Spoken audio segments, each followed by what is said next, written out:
This is the Criterion Creeps podcast, and tonight we're talking about Clean, Shaven, from 1994, directed by Lodge Kerrigan. Oh, I love that guy. The tagline for this film, RJ. Sure. Partition on a strange madness. What do they mean by partition? Well, it's partition. It's like a barrier.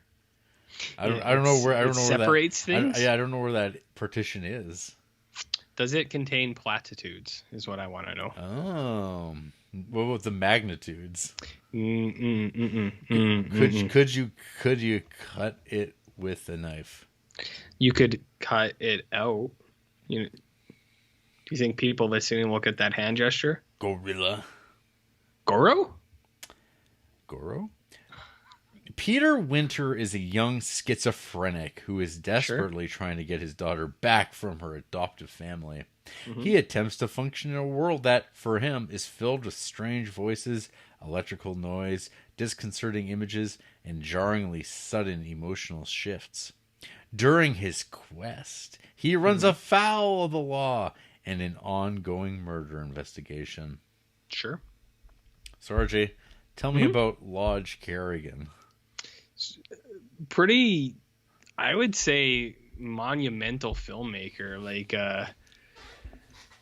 there was the time before Lodge Kerrigan, and there was everything after. Yeah, this is the beginning, the Lodge Kerrigan era. Yeah, like for sure. And the biggest thing about him was a lot of people don't understand his influence. You know what I mean? Like, Serpico? That's completely based on Lodge Kerrigan. That's probably news to Lodge Kerrigan, who would have been 10 when that movie came out. Oh, no, it's crazy. He was involved in that. He was also involved in... No, yeah, it is. Like, I think Gladiator is based off of this film as well. Hey, you know that show, The Girlfriend Experience? Not the movie, the Soderbergh movie, but the TV show? I think I've heard of the title, but I've never seen the film yet. Apparently he's the creator and director of that adaptation. Oh, yeah? That's what he's up to these days. Oh, good for him. He worked on a bunch of TV, but this I guess, was his feature film debut. And what a debut. What a twist, you know what I mean? So this is a movie that I first watched like 10 years ago. Nice. It came upon a recommendation from a friend of mine that I've known for a long, long time, who himself has had struggles with mental health over his whole life, pretty much. And he was like, "Man, this movie, it really fucked me up. It really captures what it's like sometimes." And so I was kind of interested to see what that meant. I don't want to pry, but does that person have schizophrenia? No. All right, not that I'm aware of. Okay. Or not that they've talked about specifically. But no need to elaborate past that. Just curious. Yeah, but I think there was elements of their problems. Well, there's like a lot of schizophrenia, like type symptoms and other ailments as well. But schizophrenia itself is like a whole other bag, right? But we'll talk about it. So this is a movie that I came to at that point, and being like in the Criterion Collection, I was like, oh, cool. Like I'll check this out. I'm not going to turn up my nose at sort of what sounds like, and it's often kind of thrown out there sometimes in these like horror films that aren't horror. And I have seen Clean Shaven put on lists like that. So that highbrow horror, like real horror. Sure. And this like kind of thematically, maybe not thematically, but the way it's made, the sort of independent filmmaking sense. It's distributed by Strand Releasing way back in its day, which makes total sense. This has like a real Strand Releasing. If a person looked them up, I think they're New York based. Sorry, actually Culver City, California based. But I feel like a lot of their stuff, I don't know, it feels like they put out things that are New Yorkish to me. But looking it over, oh, look at that. They were involved with a reissue of Contempt in 1997. Oh, good. Yeah. People can listen back to that episode. Faster Pussycat Kill Kill. Oh yeah. Yep. Who Killed Teddy Bear, and the Graduate actually is probably one of the more high profile reissues. Kiss of the Spider Woman, Comic Book Confidential. All great films, right? Yeah. Terrific. And they're one of their guys is Greg Araki, which this fits in fairly well with. Catherine Billette and Claire Denis, all of our favorites. Gaspar Noé, of the best. You know Gaspar. You know about Irreversible. I've heard of Gaspar. I've heard of Gaspar. And you know that Apachupong Weerasethakul? Is that how it's pronounced? Oh yeah, it's classic. You know that guy. It's one of the classics. Yep. He's one of the classics. One of the classics. Yeah. Anywho, so yeah, I went into this, watched it, a decade ago, and I didn't really leave too much of an impression, but I feel like there's not a lot of plot to talk about with this movie. It's very much an experience. So this was the revisit, and last week I had a prediction. I'm like, I don't think this is an RJ pick. Sure. So we'll get there. So the movie opens up. It is very elliptical in its editing, to the point where you wonder if you're watching things in chronological order. But I think that's more the effect of our protagonist, played hero by protagonist, played by Peter Green, who his most famous role is Zed from The Mask, Pulp Fiction. I know him as the bad guy from Jim Carrey's The Mask. Yeah, he's the heavy. Yeah. In The Mask. Yeah, so I mean, some people know him as Zed in Pulp Fiction, but if you want to look at real cinema, that's where people are going to The Mask. You know what I mean? Or Sykes in Judgment Night. I mean, I genuinely forgot he was in Pulp Fiction. What is his name in The Mask? Tony Bucco. Dorian Tyrell. And he plays mercenary number 1 in Under Siege 2, Dark Territory. Oh, that's a Jarrett pick. And he's in Usual Suspects. He's Redfoot, the fence. Oh yeah, his feet are red. It's crazy. Crazy. Ooh, he's uncredited role in Training Day. Oh no, yeah, he is in Training Day. He's one of the goons, the cop goons. Yeah, and a bit of TV later on. Yeah, the Life on Mars TV show, the U.S. version. Yeah, he's a cool dude. He showed up on Hawaii Five-0. Remember that? Remember that short-lived remake? Of course. Show. Of course. Good. Yeah, he's a cool dude. He was in The Mask. He was. Do you know about The Mask, Jarrett? I loved The Mask as a kid, but I don't think about it too much. And you still do? Is that what you meant to say? I still don't think about it. Oh. Yeah. Okay. I continue even right now. That had Cameron Diaz in it. Yeah, it did. With long hair. I think her first role. I think that was her first movie. Pretty early on. Yeah. So anyway, check it out. the movie, our character, not Peter Green. Pierre Brousseau. Peter Winter. What's his character's? Peter Winter. Is his name also Peter Winter? Something like that. His first name's Peter, so the actor and the character's name. Okay, that's what was throwing me off. I'm like, that can't be accurate. But no, it is. Pete. He's just been released from some sort of institution. It could have been a jail. Maybe it's a mental institution. Oh. And he has to acclimate to reality. He's got to acclimate to stuff like the news of hearing that The Mask was in fact Cameron Diaz's first movie. Well, I mean, this is not that long before The Mask. I don't know. In terms of time, it went Laws of Gravity, Clean Shaven, Judgment Night, Pulp Fiction, The Mask, The Usual Suspects, Under Siege 2. This guy had a pretty wild couple of years. I was looking up Nick Gomez, the director of this crime movie, Laws of Gravity. Oh, I thought you were going to say of The Mask, because Chuck Russell did The Mask. You know what else Chuck Russell did? 2 of the greatest horror films ever made. The Blob and Nightmare on Elm Street 3. See what I'm saying? I hear ya. This is a Mask podcast now, by the way. The Mask. Well, I mean, Gotta read those. Read those John Arcudi comics. I mean, you gotta. So yeah, he gets released and he's walking around, right, Jer? Well, he gets a car. Yeah, he gets a car and then he's gotta, tape up the windows and stuff. Well, what happens though when he's in that car? Um, Soccer ball bounces against the windshield, and then there's this like very antagonistic young girl looking at him, and then he gets out of the car and off camera, it sure sounds like he savagely murders her. I don't. Did you watch this with subtitles on? I started to about halfway through.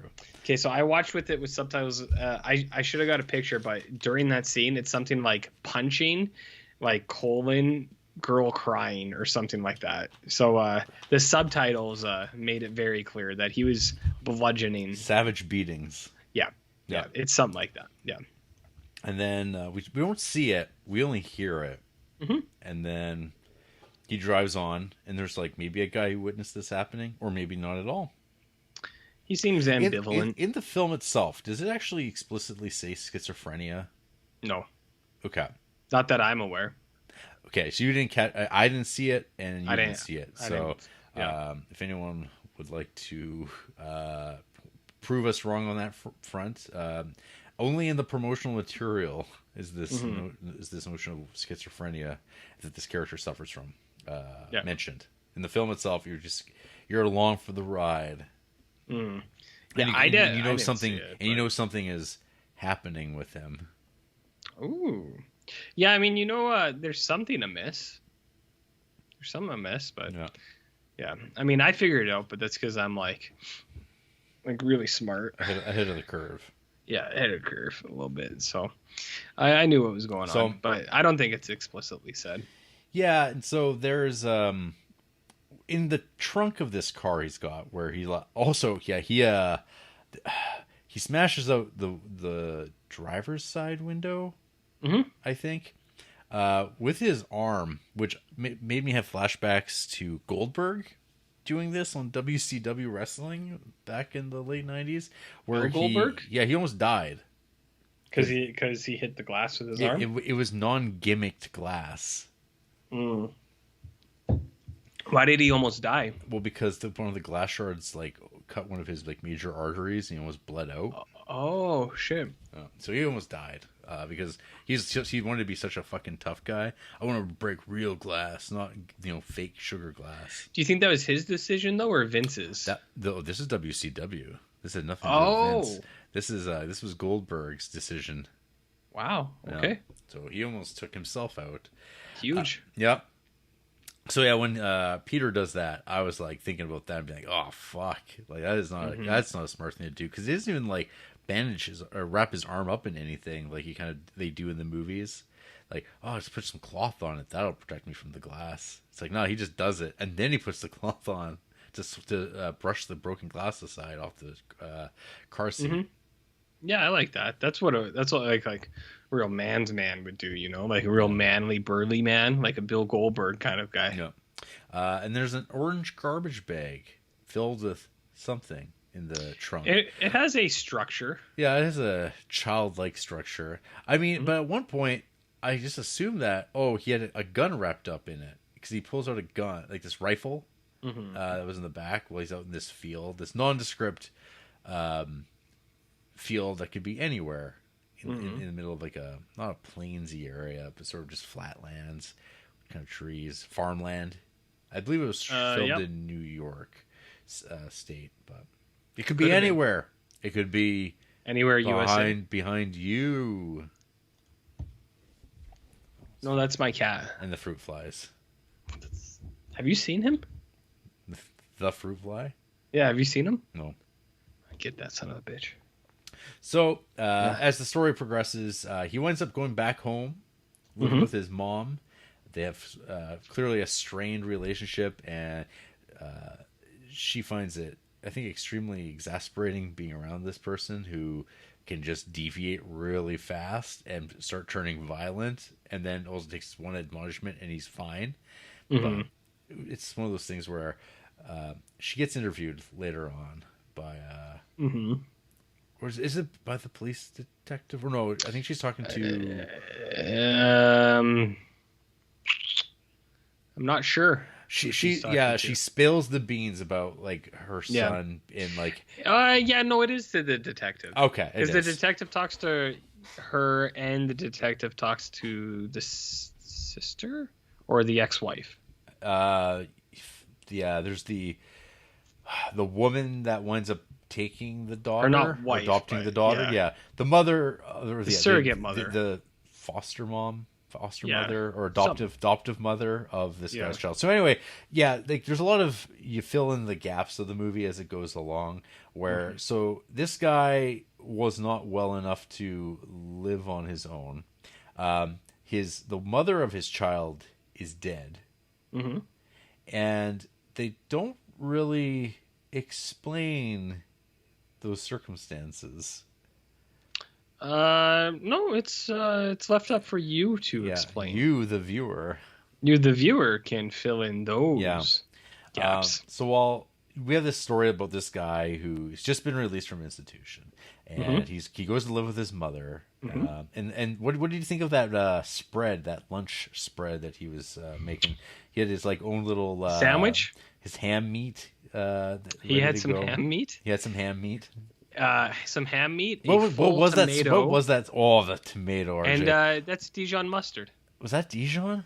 Yeah, it's a grainy Dijon. Okay. I liked his approach though. He mustarded both slices of bread, and I was like, that makes sense. But what about that tomato technique? I haven't seen a tomato scene like that for quite a while. I know a lot of the internet nerds always talk about Lord of the Rings tomato scene, but his tomato skills. I was watching Jarrett. I couldn't believe it. Yeah. Couldn't believe it. But yeah, I'm pretty sure it was Dijon. Now that you say it, that sounds right. It just the grainy kind. Yeah, very grainy. Yeah, but it's so what, it was a couple slices of bologna, some Dijon, and a whole tomato. Ugh. Like almost a whole tomato. Yeah. Do you think? But so he wants to get his daughter back. Yep. Give him back his daughter. Yeah. His daughter's rocking quite the bangs. Yeah. Quite the haircut. It's a look. Very severe. Yeah, it's a look. No. And because he's kind of also now stalking the adoptive mother of his daughter a little bit. Yeah. But this is all to go along with this B plot with with the detective, with the cop. And there's a dead body, a very grotesque autopsy scene. Yeah, he like pokes her stomach or something, and you're just like, boy. Why did you touch the body? Yeah, there's there's a very strange credit at the beginning of this film about special effects and makeup. And you're like, huh? How about this is just a film about schizophrenia? But dead bodies though. And then that body, and then like when somebody Peter is giving himself a haircut in the shower, and we get some sickening chunks of flesh and hair being chopped out in the shower. Later on, we also get a very nice and horrific manicure. Where like the whole fingernail just gets chopped out, cut out. Wait, it's kind of pulled off, eh? Like kind of like. Yeah. Did you like that? Brundlefly style. Yeah. Was that your kind of thing? No. Oh, okay. Yeah, it made me go, oh. Yeah. But it lingers on it in this way where you're like, oh, Lodge, you got to let the world know about how things really are. Yeah. Yeah. Yeah. He's let him know. Lording it up. That's one word for it. Yeah, lording it up, you know. E-Lord. People have said things similar to that. Yeah, this is some 1994 action. So anyway, it's like, did he kill her or not? And then we also have this detective who's got his own like antics going on, and maybe he's got some mental health problems. Maybe He's hanging out in a bar, and the bartender is having a little chat about day-to-day things, and then a man comes and robs the place. Yeah. But you're like, did it really happen? I don't know. Did it? Exactly. It puts everything into perspective, man. Oh, shit. Yeah. Do you ever think about that? I hadn't. And now I don't know what to think. Yeah, so this guy's like, well, this person clearly has killed this girl, maybe, because there's cigarettes that match. Cigarette butts that match. Yeah, it's really flimsy. Like, there's a cigarette, and he's like, there's a cigarette that guy smokes. It's got to be him. And then later at the thing, they're like, what's up with the cigarettes? He's like, well, it's the damnedest thing. There's no DNA on it. And then you get to see this guy, like, fuck this detective. We get a nice little sex scene for some reason. Yeah, I found that strange. I was like, I don't really want to see this guy he's kind of like a mix between like a Baldwin and like who's that guy from A Good Marriage? Do you remember that show, that Stephen King movie, A Good Marriage? No. This guy's in a ton of stuff. Hold on. Oh, not the Eric Romer Good Marriage. Holy shit. I'm talking about Anthony Lapaglia. Do you know Anthony Lapaglia? No, not a fan. He was in Road to Perdition, and he was in Empire Records, Jarrett. You're gonna know Anthony Paglia. Empire Records. It's Jarrett's favorite show. It's his favorite. I think he's the record store owner in that movie. Joe Reeves. He is in that. Wow, you couldn't have sent me a photograph. You just sent me into a link. Really thinking of our time. I can't do screenshots. He's also he's more, the best friend in So I Married an Axe Murderer. But more bald.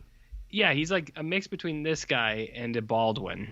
A Baldwin.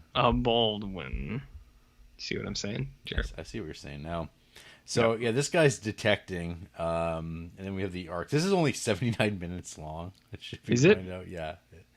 Okay. Yeah. Oh no, it is actually. I don't know about you, but I was like, woo. Did you do a little yes? Yeah, I did a little. I did some slams. I was doing some slams on this one. Yeah. So Peter out of excitement. So Peter's got problems with mirrors, his own reflection. There's a scene in this that, like, it's not a scene, more of a shot where there's like a photograph of a child that's been torn in half from like the top down, and when the first time you see it, there's this like screeching audio sound, and or it's like a scream though, screaming. This is very post David Lynch sound design. Well, what would you do if you saw? But there's no. But I feel like, but it doesn't have the panache to pull it off in a way that makes any sense.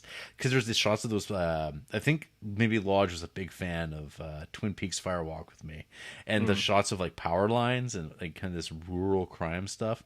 But he wanted to strip it down, make it more real, like how real people live. But he wanted those trappings of artistic expression. Oh wow! Of grittiness, of just chunks of hair in sinks. Yeah, as you totally glossed over the open sores that are also in that scene. While he's cutting his hair, there's open sores there. But those are such fake looking sores. Those aren't. I don't know, those man. aren't sweet wounds. I think for authenticity, the mask guy actually cut up his head. No, that's effects, my friend. Yeah, no, it's authenticity. I think the idea there is that this is a person who thinks that they have like listening devices in their head, and they're trying to cut out the microphones. No, I'm pretty sure. Oh yeah. I was gonna say I'm pretty sure it's real, but I realized you were saying something else. Yeah, I think he was cutting something out of his head. Yes. Yeah, so you get these glimmers of the daily difficulties a person suffering from this disorder would have. But does it do that job? Are you asking me? This is Mike's rhetorical. Oh, okay. Anyway, so he finds his daughter. He Yeah. kidnaps her. Sure. They go for a car ride. He introduces himself as Sure. as her Papiat. And John P. Paps. And just as they drive up to a field, it's like a perfect world. It's like Paris, Texas. Him and his, like, this young girl chatting in the car in the field, and then the detective rolls up. What's he do then, Jer? He pulls out his gun because this is a dangerous man who's kidnapped his daughter, who's capable of anything. And of course he doesn't. I don't know. I don't think he realizes it's his daughter. All he sees is like little girl feet dangling from behind the car. Yeah, he just sees some feet. Yeah. And then Peter, of course, sees this cop coming down on him, and he goes to get the rifle that's in the trunk. And he gets shot. He gets gunned down in front of the daughter. The cycle of violence continues unabated. Yeah. This is the tale of America. Yeah. The cop proceeds to kind of like cover his own tracks, I guess, by saying, Greedo shot first. He says, "Listen, the way that guy was dressed, you would have shot him too." You know what I mean? Something like that. Going out of the house like that. Yeah, something like that. Yeah.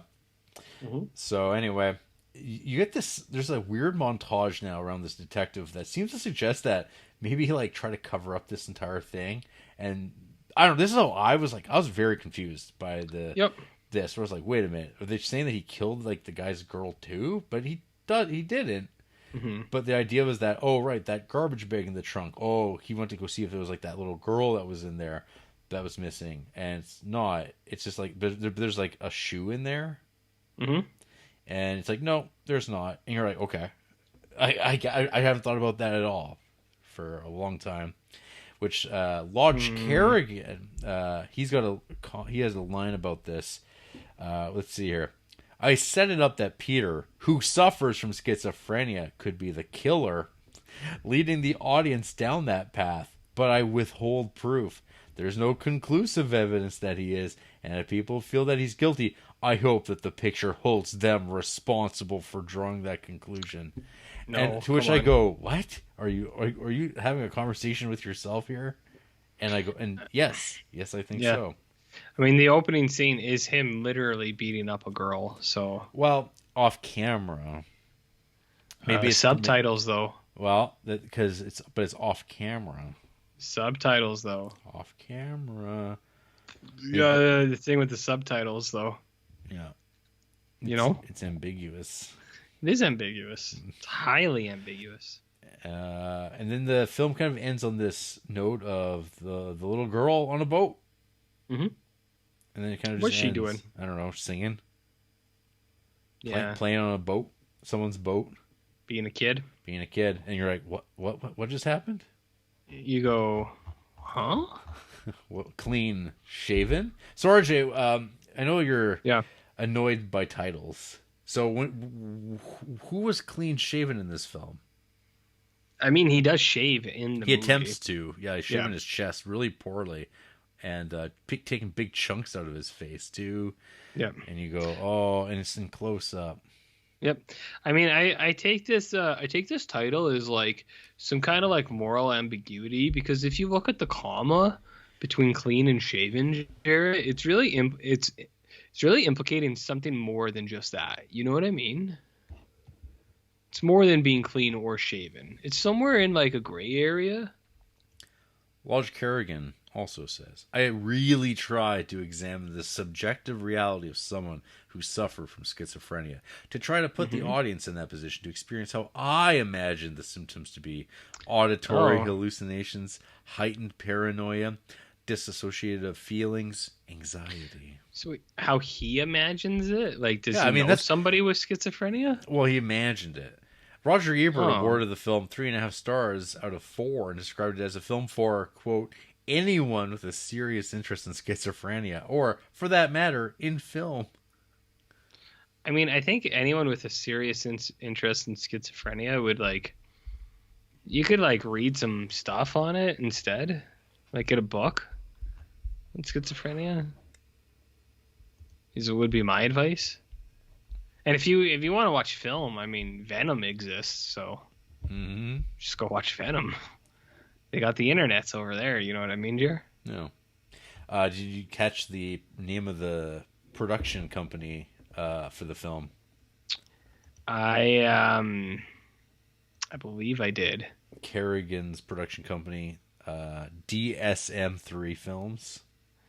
Yeah, that made me think of the DSM, like the disorder book, right? Yeah. Diagnostic and Statistical Manual of Mental Disorders. I did catch that, and I was like, "Is that what this is?" And then it turned out to be that it was, and I went, "Oh, okay." Mm-hmm. That's all I said. That was, "Oh, okay." Yeah. So yeah, my thoughts on this movie. I don't know. I think that it's cool. It is for a first film. It is like pretty well made. I've been saying this quite last week too, but I think that if I were still in a 20-year-old looking for interesting movies to watch from first-time directors and trying to think of minimal ways that you can make movies with very little resources, this would be an interesting movie to take a look at. As before, its emphasis on sound, audio stuff, tricks. I would not look at this as in terms of what you should be making, because I felt overall this is a very slight story, and because it's like, I don't know, this idea like, I just want to make something about schizophrenia. I want to do a real depiction of it, but we're going to throw in a story about a murdered girl, whether or not she really did it or not, and there's a detective after him. And it's like, does this story need that element? And it's a very 90s sort of way of doing it. And then you're like, but it's also got corpses and dudes carving up their heads and faces. It's like, what are you going for here, Mr. Kerrigan? Lodge? Well, he's going for the clean-shaven approach. The clean-shaven approach. Yeah. Yeah, so there is, I think it's a very easy movie, I think, to make fun of for these reasons. Sure.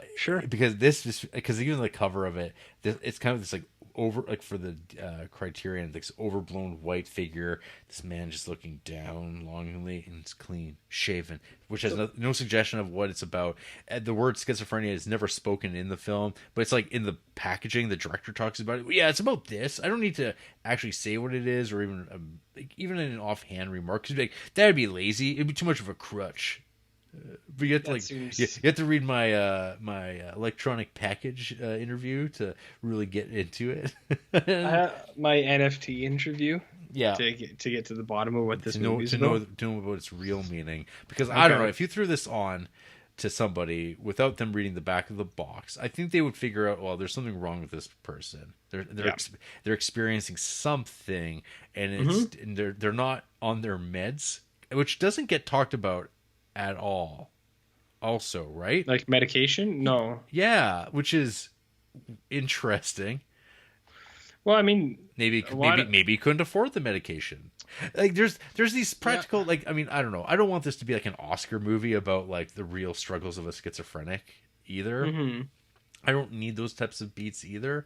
But I mean, they do kind of add to a story in some ways that where you're like, oh, this is relatable. And like, because for me, I don't know if I've talked about this on the pod before, but I've said to people in my life that when I've read stories, like kind of like these first person kind of articles that, Vice has done about what it was like when I, developed schizophrenia. When I read stuff like that, it freaks me out, because I'm like, geez, it could happen to anybody. It could just happen to you, and you wouldn't even know it. And your reality changes, and it becomes horrifying. When you hear about people saying, yeah, I thought a demon was talking. I think a demon was talking to me, or an angel, and they told me to do something. I went, well, okay. And you're like, well, when you start making these leaps of, all it is based on this perception. And if you're told everything is, on YouTube, people talk about objective realities, about opinions about movies all the time. They don't want to admit that these things are subjective. Like, well, if your objective reality is telling you something, you'd be crazy to ignore it. Even if people say, well, it's not happening, but you're like, well, I'm seeing it. Seeing is believing, and I mean, that's hard to navigate. And so I think there is a lot that can be done with this idea, and I just don't think this movie does what I would kind of do with this subject matter myself. But that being said, I have read people who got a lot out of this, and they felt that it did a really great job of it. Because I mean, perhaps Lodge has done his reading, and this is his interpretation of what his reading was, on a stripped down kind of Gus Van Sant like level in terms of scope. That's why I would compare. Sure. That's why I would compare this to kind of aesthetically, very lo-fi, but also like very like cinematic at times too. Like obviously a lot of work is put into the audioscape, and I think the movie is just it feels like such a small movie that I feel like the story feels too small for me to ever really to leave much of an impression. So that's about as generous as I'm prepared to be when it comes to Clean Shaven. So, so RJ, I'm going to hand it off to you. What did you think of Clean Shaven? I mean, I thought it was fine. Yeah. Like, I know, I did like last week. You're like, I don't know what you'll think about this. You're like, I think probably the thought was that I would hate it, but I didn't. I mean, it's an 80-minute movie, which I was like, whoo. And I know runtime shouldn't be how you gauge a movie, but it helped. It did. But like, so a lot of stuff you're talking about, like the mental illness stuff. I like schizophrenia is a weird one, right? Like, when I was in university doing a psych degree, I remember we had a class, and one guy came in one day. It's like, this is going to be your schizophrenia class. And we're like, okay, cool. And the guy came in and he's just like, just so you guys know, he's like, I'm the guy in the department that has been designated to talk about schizophrenia. It's like, but we don't really know a lot about schizophrenia. Yeah. He's like, and especially me. He's like, I just know more about it than these other guys. And I always kind of remembered that. And I was like, oh. I was like, well, it was cool that this guy was being honest with us, but also the guy who was like allegedly the forefront of it, he was kind of like, he's like, I'm real level. We don't really know what's going on here. He's like, but I'll tell you what I do know.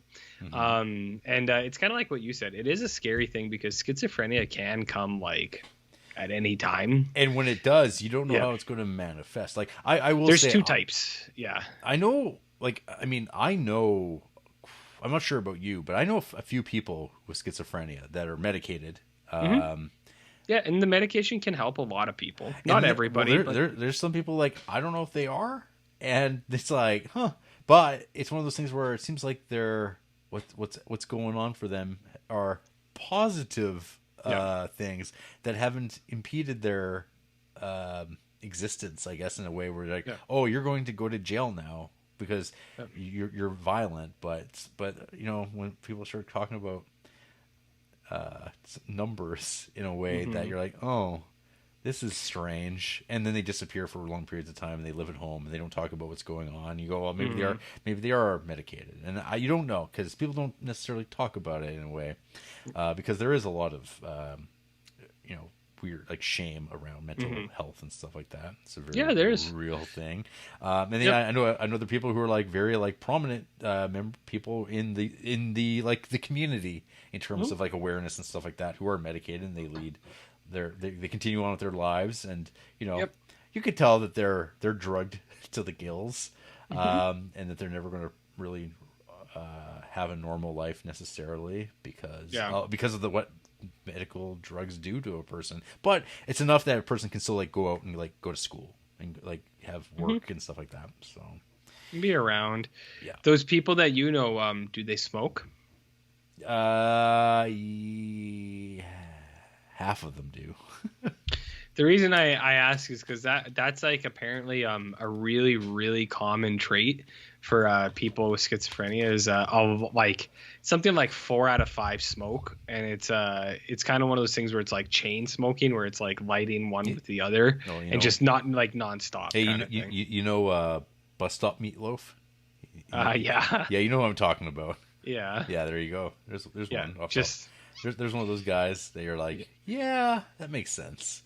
Yeah, that was another thing I always thought was interesting. They're like, they're like non-stop chain smokers, and I was like, oh, that's so weird. Well, then there's like the head thing too. Yeah, but and like the chain smoking one makes sense, I guess. It's something to do with like the nicotine, because it's like like antipsychotic or like schizophrenic medicine. Like it works on like similar pathways that like nicotine does or something in the brain. So it's like kind of a form of self medication and something like that. Like when you read about this stuff, you're like, oh, that's weird. You're like, interesting. But yeah, there's like two types. There's the one that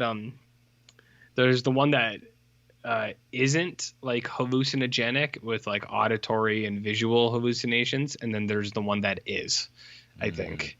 So there's the one that's like mild, you're not like all right, but like you can like get through stuff, and then there's the one where it's like how it's depicted usually. So and I don't know a whole lot about schizophrenia either, but nope. That's the stuff I know. So I was watching this and I was like, some of this stuff looks like I don't know, they got like paranoia down, I guess, because like I thought the same thing with like the hair cutting and things like that. There is stuff in this movie that I like. Like I do think the Mask does a good job. I'm just gonna call him the Mask. Yeah. I think he does a good job. Like I like watching him, and I think I agree with you. What this movie should be is him on his own, and then him with his mother, I think is what the story is, and the cop side story doesn't really need to happen. Like I thought it was fine. Like it is another element. I was like, okay, whatever. I was like, yeah, I imagine people with mental illnesses get pegged for like crimes probably frequently, whether or not they're actually related to it, or like sometimes they probably do it and sometimes they're probably not even close. But it's like, there's Bill, he's like the nut bar of the town, so if anything happened, it was probably him. So I can see that part of it too, I guess. But I do think a stronger movie would be just this guy on his own and then this guy with his mother, because I think that's kind of a more compelling story. But I don't know, like 80 minutes, there is enough stuff here that like I actually like was interested in. I was like, oh, okay, I'm here for it. And then there's some stuff that it's kind of, there were some things I wasn't totally on board for. I was like, oh, whatever. I was like, I don't give a shit about this thing. But I think more or less, like I watched it, I was like, I don't hate it, and I don't love it, but I don't hate it, and it's definitely, that's good. It's something that I watched that I was like, this is passing the time better than some of the last few movies some of the last movies we've watched in the last like 2 or 3 months. So right. I didn't mind Clean Shaven. I thought it was Jared. It was okay. All right. Want to hear from some people who hate this movie? Yeah, I mean, I guess. Okay. 0.5 star from Cyber Angel. Wow. What the fuck did I just watch? One of Cyber Angel's favorite films, and this will be the only one I give you, Jarrett, is Joker. So I mean, which is a film Jarrett and I both like, last I checked. So I'm just gonna leave it there, though. Yep. Joker. Mm-hmm. How about Lou? 1 star. Hated every aspect of this, except for the title and the shot of the little girl looking out the broken window of her daddy's car. Find it weird that someone's like, yeah, the title was good. And you're like, what? I only like this movie's title. There's some, I think they've said that, man, great title. Bad movie. That just reminds me of the Wayne's World joke, sure. It's like, and we got the shitty Beatles coming up, and like, are they any good? And they're like, they suck, man. Like, so you know what I mean? Yeah. This person gave Gone Baby Gone a 0.5 star, and Evil Dead they gave a 0.5 star, Jarrett. Huh. I know you're an Evil Deadsman some days of the week. Yep. What else? Oh, that last person had a Gaspar Noé movie in their favorite films. I was going to mention. Oh, Lou, 5 star to Funny Games, 5 star to Fight Club, Jarrett. Yep. 5 star to Fear and Loathing. And 5 star to Gummo. Ooh. So there you go. Yeah. This movie's kind of dirty in a Gummo sense. Yeah. Oh yeah. You'd put these side by side on the shelf on the filth scale. Yeah. Yeah, but this was a level of acceptable filth in my mind, where it's Right. like cutting your head out and then like your fingernail. I was like, oh, but at least it wasn't spaghetti. Yeah. You know, you know. One more. Andrew, 1.5 stars. Would love to never have to watch a movie about a guy who is dark and twisted ever again. I mean, yeah, okay. Andrew's bio is bratty slacker sweetheart, local 44 property Bratty. person, bratty slacker sweetheart, and then they said funny, sad, strange, and beautiful garbage from the end of the 20th century. R.I.P. James Caan. So big James Caan. Pretty recent. Pretty recent. Yeah, pretty recent. Do you think James Caan's checking in on this? No, he's dead. Oh, this person half-starred Gordy. You know that movie Gordy? No. Like not Babe, but Gordy? Mm-hmm. Oh, yeah, vaguely. But Yeah. not really. I mean, I've seen Gordy. Yeah, of course you have. And Gordy's not Babe. But Gordy's not a half-star film, I don't think. No. Do you want to watch Gordy with me next week? RJ, any final thoughts on Clean Shaven? Yeah, an interesting thing I just found is all these people who hate it have all 5-star D2 Mighty Ducks. Like the sequel, like all of them. What brings a person to be 5-starring D2 to hating on Clean Shaven? Yeah, like I didn't bring it up this like when the second person also 5-starred it. I was like, oh, weird, whatever. But the third person did too, and I was like, what? All three of them 5-star D2? I think this is the algorithm at work. Weird. No. What about the Gordy rhythm? You know about Gordy? No, I will be apparently. Yeah, we're gonna watch Gordy next week. Whoa. Yeah, well, little Gordy flick. Gordy. Yeah, I don't know. I thought Clean Shaven was fine. No. I don't love this movie, but it's fine. Cool. For sure. No. Yeah. Yeah. Now that I've seen it twice, I think I'm good. Yeah, I have no intentions of rewatching this. I would rewatch Gordy. There you go. I'd rewatch Gordy. That's the review for Clean Shaven. You can get the VHS for 51 cents and the DVD for $91 on Amazon. Sounds about right. Right. Killer deal. No. Killer deal. After the break, Yeah. are we the ones who are crazy? Maybe like we're the like real monsters, man. Ooh. With our cars. Oh yeah, and like horny librarian lady. Forgot all about her. Who? Remember her, the horny librarian? She also wanted the like detective to come over and bang her. Yeah, she's like wanna like. And she really hated this like mentally ill man. Yeah, she's like, I was just uncomfortable, and it's like, well, he was doing weird stuff in the. Well, it's like that's a library. That's what you do at libraries. You deal with weird people. It's like the place where they go. I mean, yeah, Libraries. yeah. Libraries is That's where their life is. It's almost bad as hobby in comic shops. You know what I mean? Oh, very close. Almost. Yeah. Gordy.